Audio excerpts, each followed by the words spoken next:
Y is recorded in front of a live studio audience. I keep forgetting I found something that we need to discuss.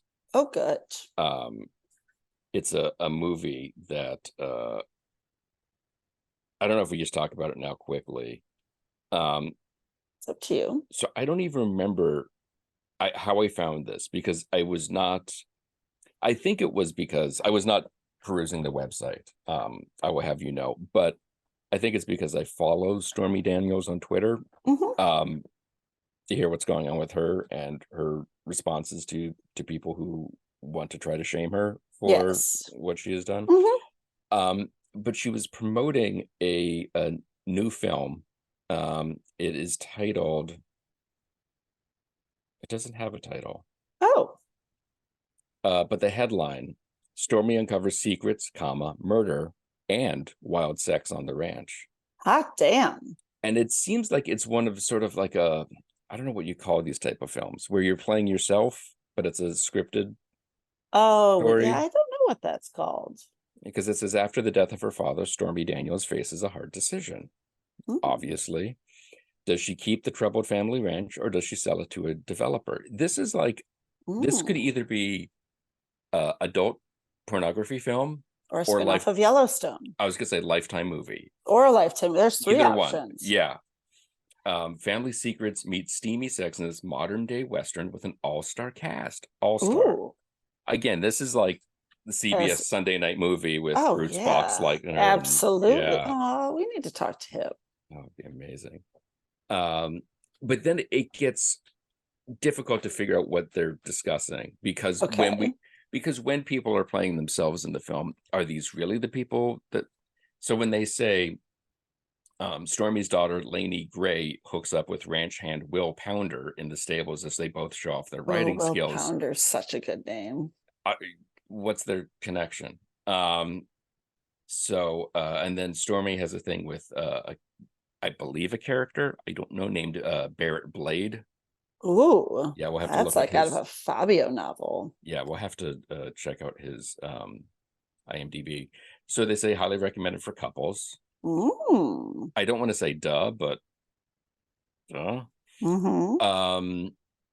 here's the thing that is interesting to me. None of this was. This is you were bored till now, right? But I love they have key features. Like, it's sort of like when DVDs first came out, and they always included as like one of the bonuses, like animated menu. Of course, no. So highly recommended for couples. 5 sex scenes. Okay. How long do you think the movie runs? 37 minutes. I was going to say close, but you are not. It runs. Just closed it for because I was going to do some math. It runs 163 minutes. Holy shit, that's a long movie. So I'm just going to do some math here. That's that's like Oppenheimer. Yeah. Or Napoleon. Like, you can conquer the world in that amount of time. Well, and maybe Stormy does. We haven't seen the film. But that is 2 hours and 40 minutes. Right. So what did I say? It was 163? Yeah. All right, so divided by 120 is 2 hours. Yeah. So if this film is nothing but sex, each sex scene lasts 32.6 minutes. But it's more than just sex. There's only 5 sex scenes. But that's what I'm saying. 5 is just,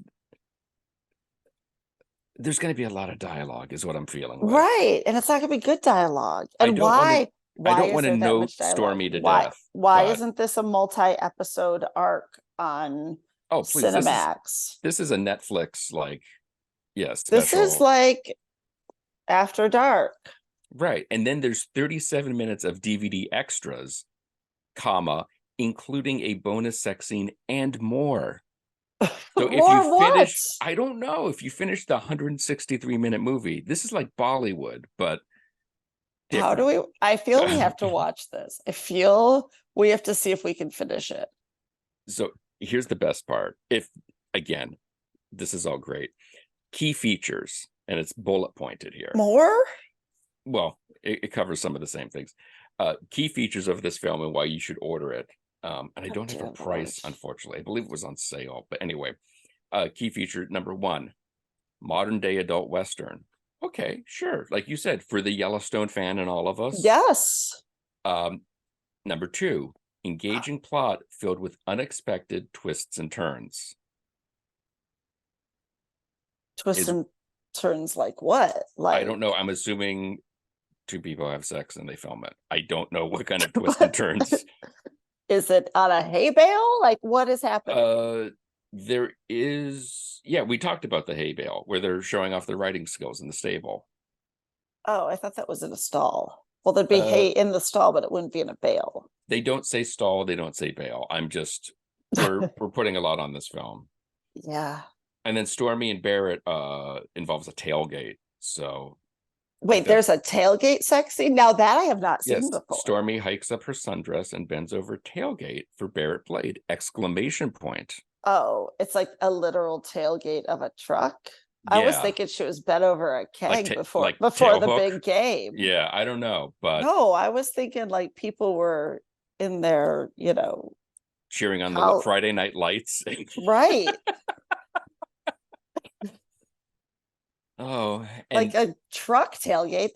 That's like old hat.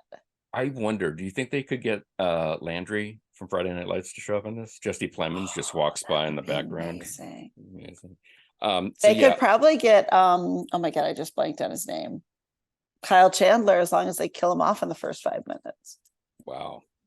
Nice. Because he's in everything, but he always dies. Well, as long as his check's clear, I'm sure he'll be.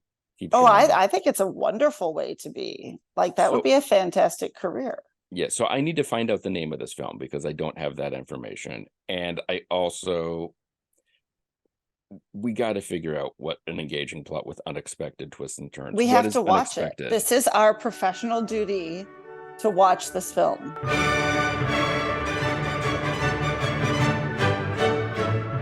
This is Why, with your hosts, Heidi Hedquist and Luke Poling. 163 minutes, like, you're gonna need a sandwich in the middle of that. Like, Cillian Murphy better walk by and looks like broody. I mean, 100, like, there should be an intermission. 163 minutes. That is taking. I have trouble watching an 163-minute movie that is. You're in? No, I was going to say just one of your standard, like Oppenheimer missionary position. Oh, 163 minutes. Poor. No, just traditional 2.5-hour movie. Like, there are times when you're like, no, but this is 2 hours and 43 minutes. That to me is a 3-hour movie. Right. But 3 hours, like, even Ice Station Zebra, they took a little break in the middle there to give you, let the suspense just ratchet up. I have just seen 2 movies of this length. Actually, I think I may have seen more than 2 movies of this length. And they were both exceptional movies. Right. But I don't know. I mean, I need lots of twists and turns, and I need more than a tailgate. And I'm going to need a very large Diet Coke, I think, is what, I'm going to need the goobers and the popcorn. Do you put the goobers in the popcorn, or do you keep them? I don't know about that. Just putting your hands, like, I don't like a lot of butter on my popcorn because I'll be sitting there for 2 hours just doing this. Feeling I don't like popcorn unless it is with chocolate at the movies with butter. You are complex. You contain multitudes. I don't like popcorn. Wow. It does nothing for me. Oh, okay. Unless in that scenario. Right. Traditionally, I would rather not put the goobers in the popcorn. I'd like to keep them separate. But I just feel like I get too cluttered. So I have become a pour them in the popcorn person. I have so many questions just from that. Never mind 163 Why? minutes of people slow boning. I wish they were slow boning. That's like a Tarkovsky film. Yes. But so 2 different containers of things are too much for you is okay. Not normally, but you Well, it have to sounds like understand. it. So I will not put my purse on the floor ever. I'm No, you have a coat share. superstitious. I know, but let's say I don't have a coat chair, or even if I do have a coat chair, that I have a giant coat because I Right. live in the Great North, Right. and a purse, Yeah. and then I have, if it's a long movie, Right. I who never drink pop will have a Mountain Dew for said Wait, you movie. call it pop? I'm from Detroit. We I am all call learning it so pop. much. Okay, so Wait, you how go many times have you been to Michigan? How many grape Fagos have you drank? too many to count. It says pop right on the bottle. I'm just enjoying the tang of the flavor. I'm not really reading the label. Okay, well, Plus, if you ever read the label of a Faygo, I don't think you would drink another one. Let's just no, put that down there. unless you're from Detroit, then you Well, have to. sure, yeah. So, okay, so I will have a Mountain Dew. That is Or one. you're Shaggy Too Dope, Well, of course. but he's from anyway. Okay, Yes. sorry. You I have a will Mountain Dew. also have a giant bottle of water Okay, because I gotta have hydration my is very important uppers to you. and downers, right? Sure, yeah. Plus the goobers, Mhm. plus the popcorn. Oh, but my favorite thing to do, actually, which makes it more Plus the complicated. goobers, plus the popcorn, plus some candy. That's Well, no, you know, because you know what I actually do? I didn't even tell you what I really do. you're going to the movie with goobers. No, I Okay. don't do that. That's what I was. That was the I joke. used to, I know, people goobers, yes, but Yes. I don't smuggle in candy usually because I feel like the way I'm going to keep my little ghost theater that no one goes to alive is by paying $40 for candy and Yeah, that you know. probably. So what I actually do is I get the kids pack. So I've got the popcorn, the butter, the little pop, the big pop, the water, and the goobers and the gummy bears. Wait, the little pop and the big pop? Yeah, because the little pop is so tiny. It's like a shot glass. Oh, I see. So you get the okay. All right. So you Because I get the one don't that like comes that with much because it comes- popcorn, right? right. So you get the drink that comes with it, and then you get a normal size one because And you a are giant not water not a bottle. child and a giant Mhm. water. Okay. And a goobers And a goobers. and the popcorn. And then popcorn. What size? I guess you go with the children. No, the children's, because I don't really like the, and that actually, to go back to where this ridiculous conversation that no one will care about, they don't know why we're talking about goobers instead of sex, Right. is that the quandary of making it being too buttery with putting it all in one. When you have the kids pack, you don't use quite as much butter. The balance is better. I see. Interesting. Okay. Yeah. I gotta now. When do you start eating? That's the big question. Oh, I totally don't make it. Have you met me? This is It's true. all gone before the film starts, except the water. Yeah. Okay. I got nothing. Yeah. No. This is our personalities. Our concession orders at a movie Yes. is a complete. You can draw a straight line to our personalities. I'm sure. Yes. And that's why it'll be great if we ever go to a movie together because we won't have to share. This is true. Yeah. No, ain't no goobers going in my popcorn. How come all the times we've had people on when we talk about like the moment of inspiration and we use the old trope of you got your chocolate, my peanut butter, right? And not once have you said you got your goobers in my popcorn. You got your popcorn in my goobers.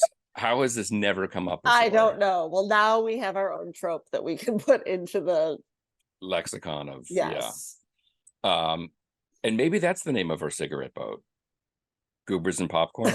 Yes. With an N and an apostrophe. Yes. Yeah. Has to have on both sides. Oh yeah. Has to be on both sides. Otherwise it's not correct. This is true. Very, yes. very true.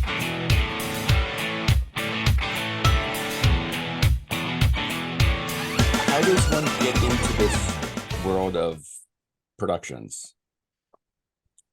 Well, my personal path was I actually started working for Six Flags at a rather young age, got an opportunity.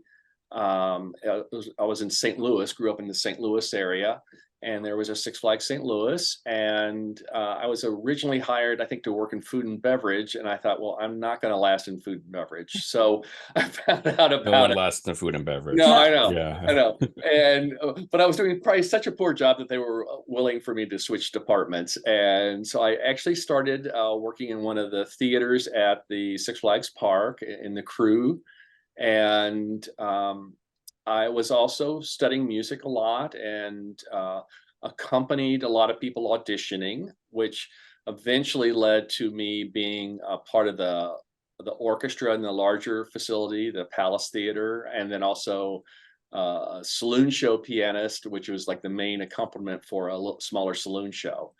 And that kind of one thing led to another, and I thought, well, the one thing I hadn't done was perform.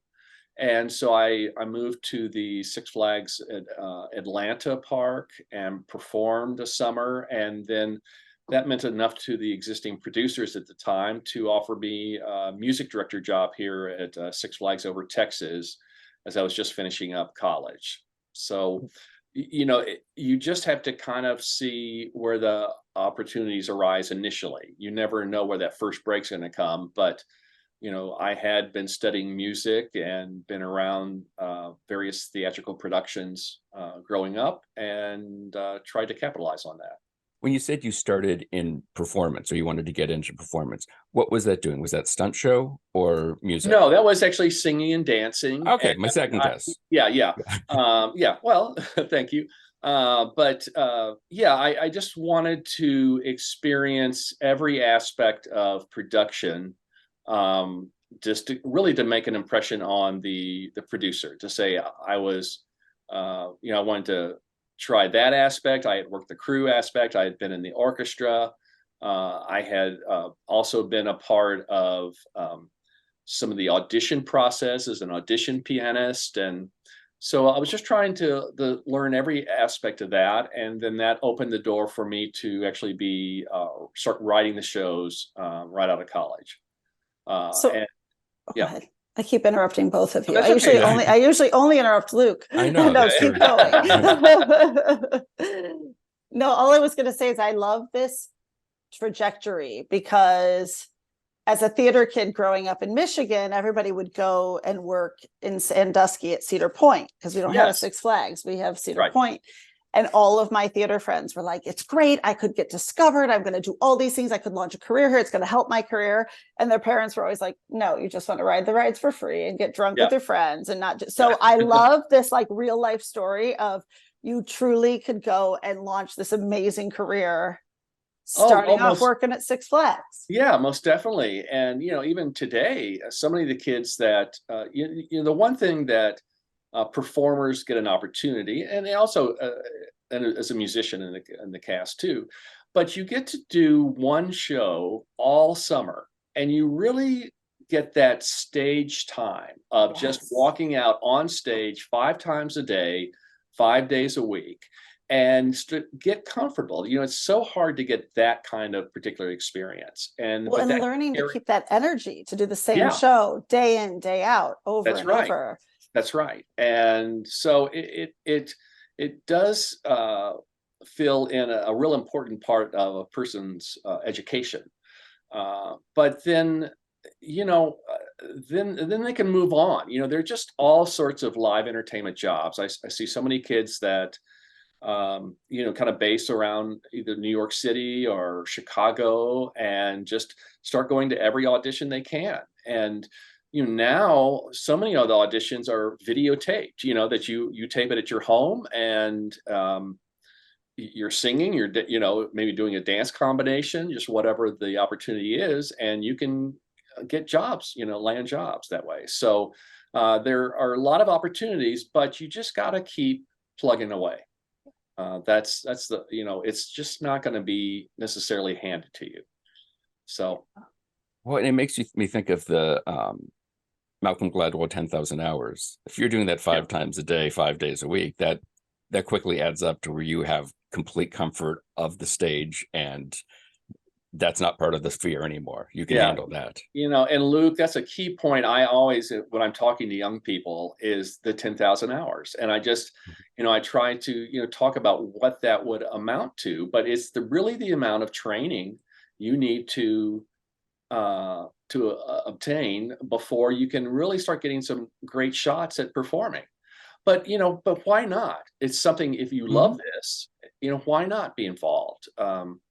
I always tried to be involved with every production I possibly could. I tried to help out anybody I could, because you never know where that person you're helping out, where they're going to end up. And I've had multiple times in my career that it's somebody I helped out years and years ago suddenly offered me a job somewhere. So it does pay off to be as helpful as you can. Yeah. So right now you're in the midst of, it's obviously the holiday season. You're working on the holiday Christmas show. Can you talk a little bit about, because you've got Broadway people involved with this now? Yes. Yeah. It's really been an exciting year. I've produced 9 different shows, brand new shows for Six Flags over Texas in Arlington, Texas this year, which has been quite a toll trying to get those all written. But we have 3 different Christmas shows. And what I've really been working on this year, post-COVID, it's really opened up an opportunity for me to get access to Broadway level creative talent. And this is lighting designers, choreographers, costume designers, because work is still coming back into New York. And I just took this opportunity to start reaching out. So I've put together my show creative team based mainly out of New York City.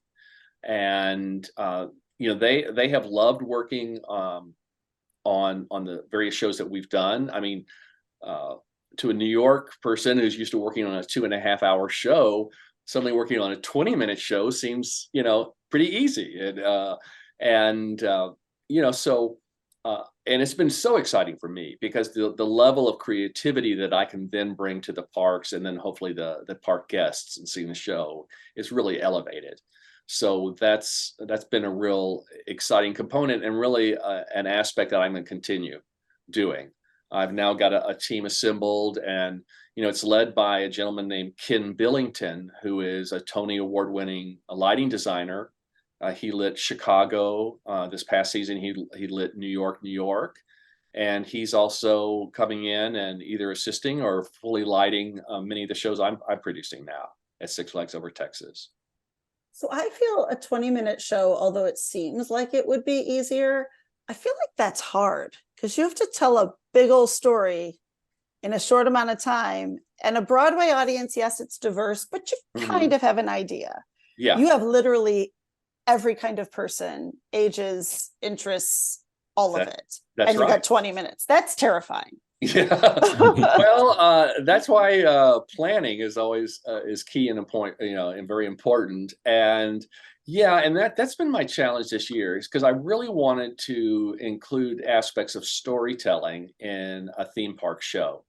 It's easy to do just a Motown review or just a pop review. But I thought, well, let me try to take this to another level of bringing the aspect of story and arc into a show. And can I do that in a 20-minute format? So, it's been a fun challenge, and one I really want to continue on, bringing. That is quite a challenge. And then too, the stories run the gambit of settings. I mean, before we started recording, you mentioned you guys just finished the H.H. Holmes Halloween thing, which, by the way, that's amazing. Of all the people to base it on, like, right? Like, okay, here's a real life boogeyman. Go, kids, sleep tight. Yeah. We're just gonna take it a whole new level. Enjoy your churro. Yeah. Right. Well, I mean, I was on the lookout, because Jack the Ripper had been done a lot, Jekyll and Hyde, and then of course Paramount Universal, they have the monsters, all the monsters and stuff like that. So I thought, well, so I just stumbled upon H.H. Holmes. I thought, well, gosh, this is a pretty terrible character. Amazingly And terrible Yeah. character. yeah, and it happened in the late 1800s, and so that's like that's a great era to bring to the stage. Oh, yeah. And the other thing was that the park really wanted for me to bring specialty or variety acts into the show. So it's like, okay, how do I incorporate that? And I kind of came up, he was so dastardly. Well, we don't really know to what extent the variety of ways he killed people and how much newspapers sensationalized it, what they make up to sell more papers. We just don't know. So, but I thought, that was kind of the nucleus of, I could bring in like a female strap aerial act but incorporate that into somehow his little torture, or his method of killing somebody, which I know sounds so morbid, but it gave fantasy and gave a storyline. So I was trying to do something beyond what's like Cirque du Soleil does, which is very presentational and has unusual setups, but there's not necessarily an overarching story. And I was able to do that with utilizing the Dr. H.H. Holmes to carry it to the end. And I got a tremendous reaction to that show, and I'm under contract to do it again, and I'm hoping it's been nominated for a Blue Loop Storytelling Award, and I'll find out next week whether if we could place or hopefully win that category. I would love that. That's wonderful. Yeah. And like you said, just it's fascinating too. One, if you want other weird stories from history, we got to set aside the time to talk. We got them. But also, as far as it just seems like that sort of storytelling award and that sort of thing is indicative of the path you're trying to take this. Like you said, that it's not a review. It is, we're going to tell you a story in this time. And with anything from Christmas to America's First Serial Killer, there is that element of trying to keep it for everybody and not terrify everybody, or on the inverse, not bore everybody. Right. Yeah. That's a delicate line to walk. Like 18 to 20, you can, or 18 to 40, you can write that script very, very easy. Yeah. The proverbial 1 to 100, that is a demo that's hard to hit. Right. And that's why I was amazed with this, the H.H. Holmes Freak Show, is that suddenly there were like 10, 11, and 12-year-old kids in there that were so amazed. They enjoyed the specialty acts and the fact that I brought them indoors. We actually did a Wheel of Death, and it was right down stage center. And, it was like suddenly it was bringing in a wider demographic than I typically get in one of our shows. So that really excited me.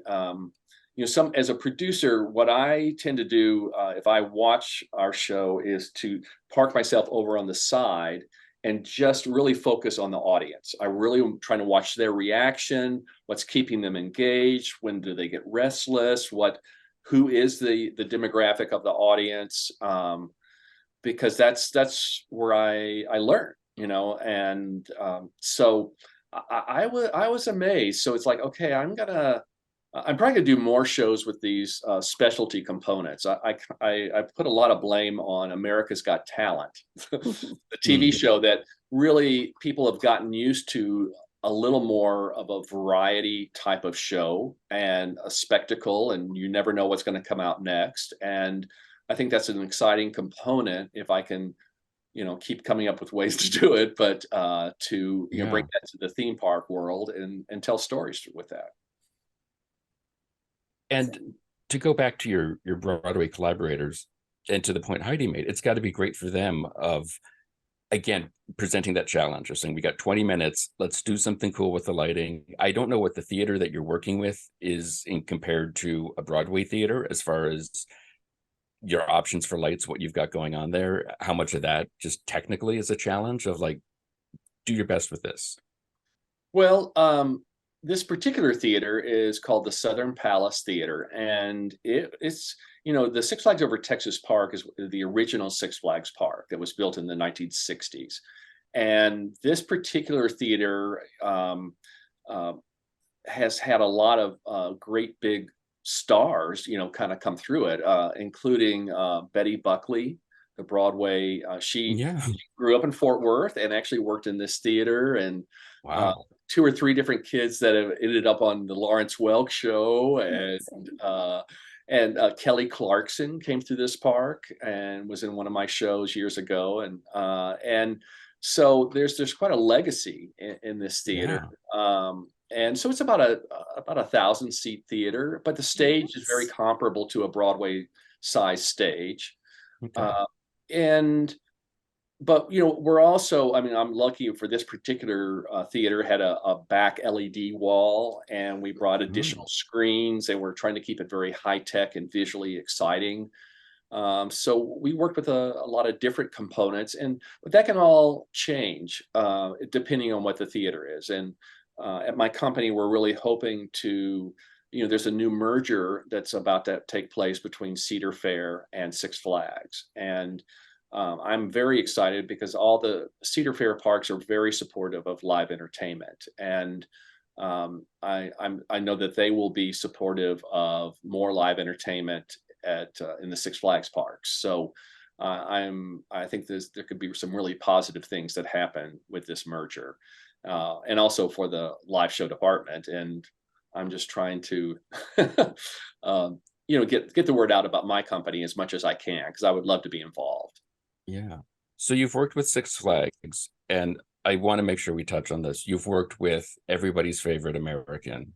I think we can say hands down, Yes. Miss Yes. Dolly Parton. That I have worked, yes, for like really almost the past 15 to 20 years on various Wow. shows.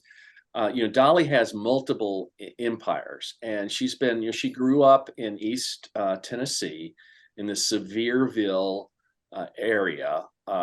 And so she's, that's where Dollywood, the theme park is. Mhm. But then also she did a joint venture. She helps produce the Dolly Parton Stampede show. That's a dinner arena attraction with live horses and performers. And then about 12 years ago, I got an opportunity to actually write songs. She wrote some songs and I wrote some songs. We worked together and collaborated on the Pirates Voyage show. That's been, we opened it first in the Myrtle Beach area, and then it's now come to Pigeon Forge also. And that show has just been gangbusters ever from the day it opened. So that sounds amazing. yeah, so Dolly it's and Pirates. That's like Yeah, a win-win. exactly.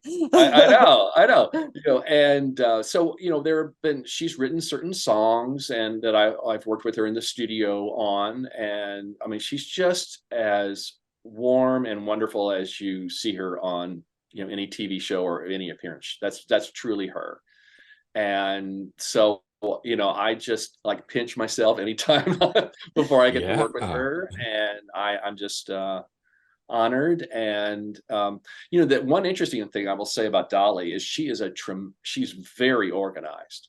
And I mean, there is an itinerary about what you're going to be getting done, what she's there to do. She understands that.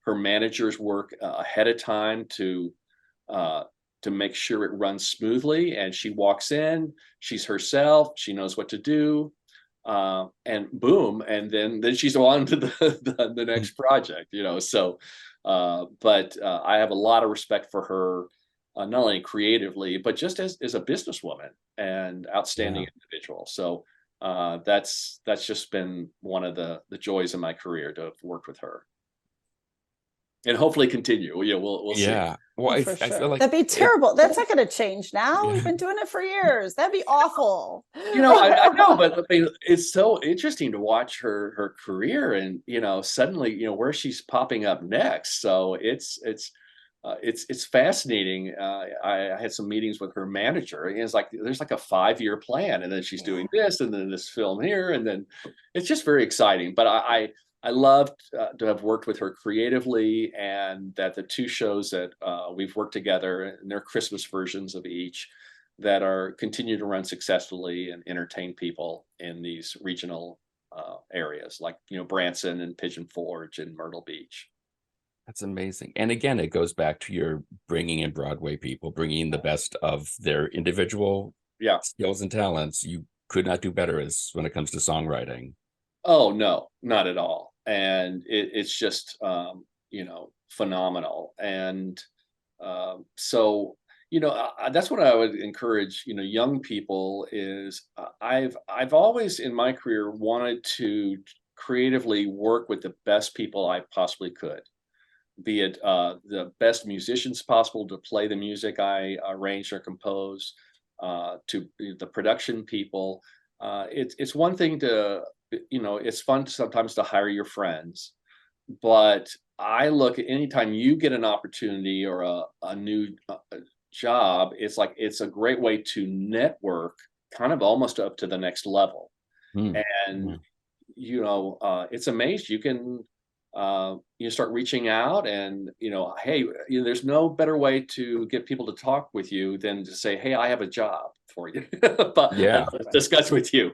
Suddenly they people take a call, and and how fun is that, just to sometimes reach out to a potential hero or somebody. I met that's the way I met Ken Billington years ago, the lighting designer. I think Chicago was on tour, and I had just gotten this opportunity to produce the Dolly Parton Stampede show. And I saw Chicago and I thought, well, boy, that's great lighting. I wonder who did that. And I look at my playbill and, oh, it's Ken Billington. Okay. He's out of New York. Okay. I'll just, so I like cold called him and reached out, and he took the call and he's like, oh, sure. Let's, and I brought him down to Branson, Missouri. And, we've worked together off and on ever since, so it's, you don't want to be too shy in this business. You have to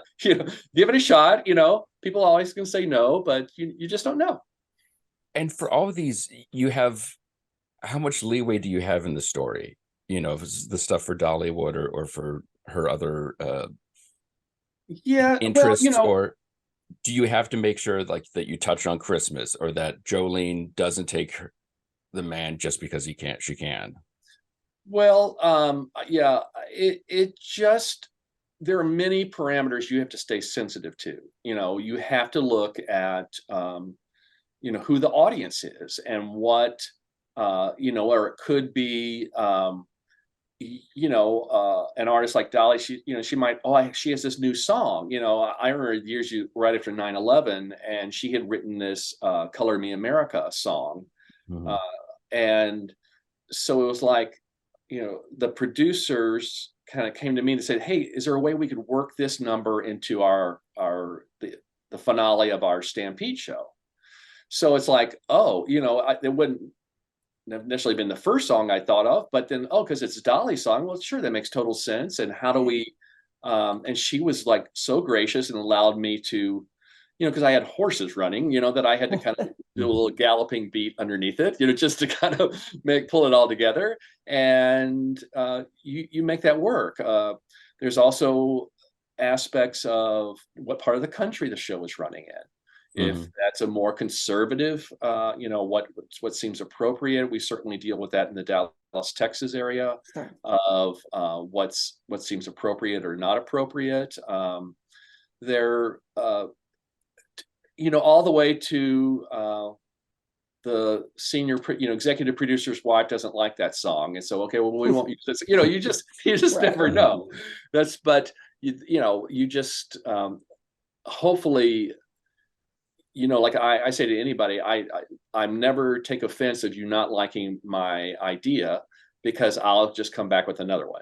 So I'm part of my job is to provide ideas and solutions and options, and I'll think of something else to make it work for everybody. So that's really the fun part of what I do. Well, and just the hat switching. I mean, going from H.H. Holmes to Jolly Holidays to Pirates to Stampedes, that's a lot of to fit into a 9 to 5.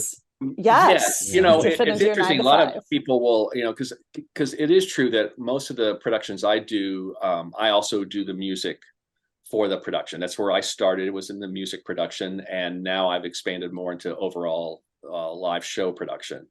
But people will say, well, what kind of music do you listen to? And I go, well, really, what I listen to is whatever the next project I'm about to start writing, I listen to that style. So this year we started off, I think one of the first shows I did for Six Flags Over Texas was a Cinco de Mayo show. So it was half in English, half in Spanish. So I'm listening to Latin charts, but I know I'm about, I got a summer kind of electronica show. So I started listening to that ahead of time. I opened my summer, and then I'm listening to all sorts of Halloween playlists. And, so I'm always kind of listening to the next thing I'm about to have to do. But there's always a fondness for Christmas. I've written many Christmas shows, and it's I love this time of year. I love writing for Christmas always. And it just seems to look back from whence you came to now, it sort of seems like in many ways the best of all possible worlds. You get to keep a toe in all these different elements. There's some theatrical stuff, there's the music, there's just this fascinating world that it might seem like a small stage, but really you've got this great, fascinating, cool hand in all of this stuff and just making it all come together. And it's got to be great to stand on the side of the stage and watch this go over with the crowd. Well, it really is. And, very much in my line of business, it's a craft, and you really learn by experience and doing. I remember talking with Ken Billington. He said, really at my age, there's nothing you can throw at me that I haven't had to do before. So there's a lot. That makes it more fun, because really when you've worked at your craft a long time and done diverse types of work in different arenas, that it's fun. You just don't know what's next, and it's like, oh, I remember I did this, and you can reuse things but kind of reinvent them in a new way. So I'm very thankful for the career that I've had. And I heard there was a songwriter named Will Jennings, who's a rather famous songwriter. And I heard him speak once, and he talked about going in and out of the forest.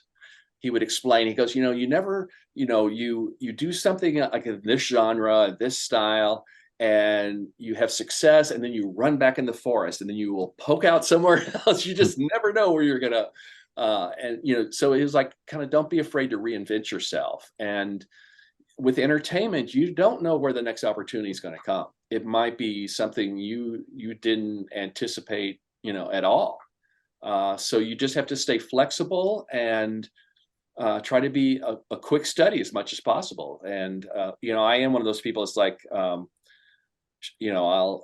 be in a meeting. It's like, oh, of course I could do that, and then get out of a meeting and try to figure out how to do that as fast as I can. But it's really, at this stage of my career, it's a fun time.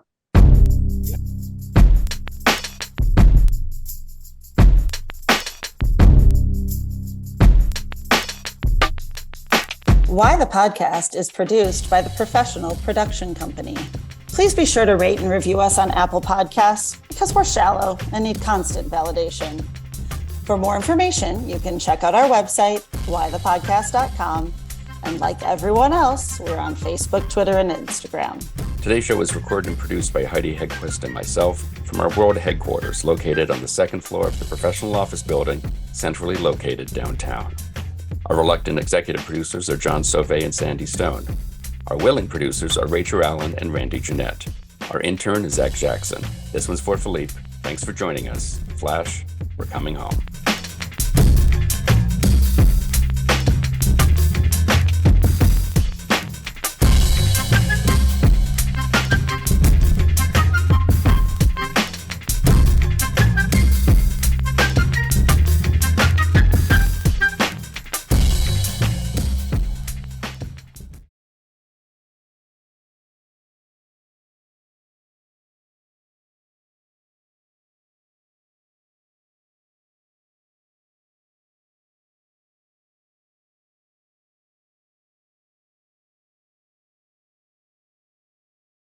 Nigel, is that you? Are you here, Nigel?